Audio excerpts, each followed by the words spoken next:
আজকে শুভ সকাল বলবো না, কারণ অনেকটাই দেরি হয়ে গেছে। এখন বাজে প্রায় 3টা সাড়ে 3টা। তো কয়েকদিনে যেরকম প্রতিদিন ক্ষেত যায়, তো ঠিক সেরকম আজকেও আমরা দুজন বার হয়ে গেছি ক্ষেত যাওয়ার জন্যে।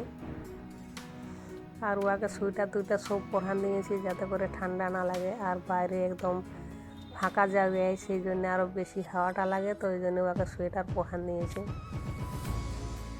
কয়েকদিনের মধ্যে মেঘলা মেঘলা করছে যে বৃষ্টি পড়বে, সেরকম আবহাওয়া করে দিচ্ছে।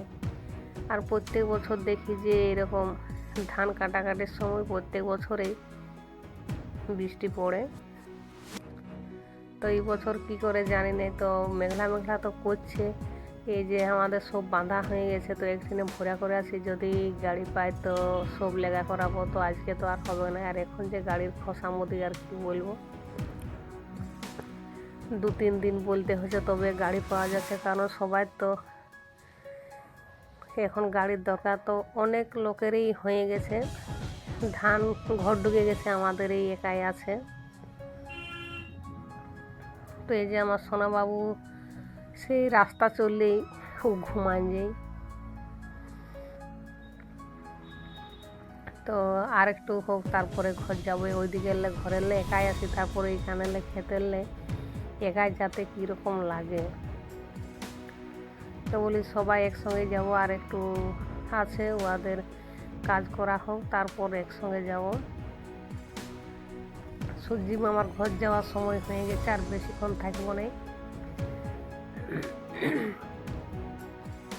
এখন হালকা হালকা ঠান্ডাও লাগছে। তো কার কার ধান কাটাকাটি হয়েছে বা কে চাষ করো এইরকম তোমরা কমেন্টে জানাবে। আমরা কিন্তু এরকম ধান চাষ করিনি, আর করতেই হবে, কারণ চাষ না করলে কোনো করার নেই। তো এই যে সূর্যি মামা একটু একটু দেখাছে, তো এরপর ঘর যেতে হবে। আর এখন এত কাজের তাড়া যে ঘরে ভিডিও করব সেই সময়টা আর পাচ্ছি নেই। মনে হচ্ছে যে ভিডিও করলে অনেক দেরি হয়ে যাবে, আর খেতে লোকজন থাকলে অনেকেই কাজ থাকে, তো ওই জন্য এখন আর ভিডিও করা হচ্ছে না। তো বলি খেত যাই, তো একটু ভিডিও করি সেই চ্যানেলটাকে রক্ষা করার জন্যে।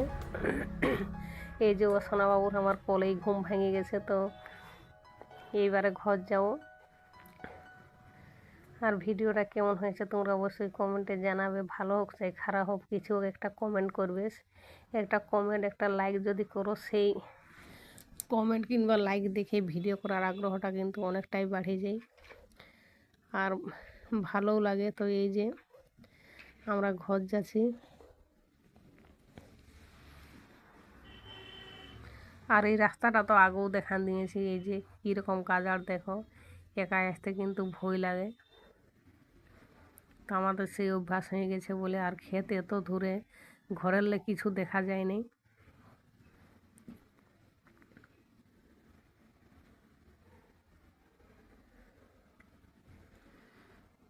তো ঠিক আছে।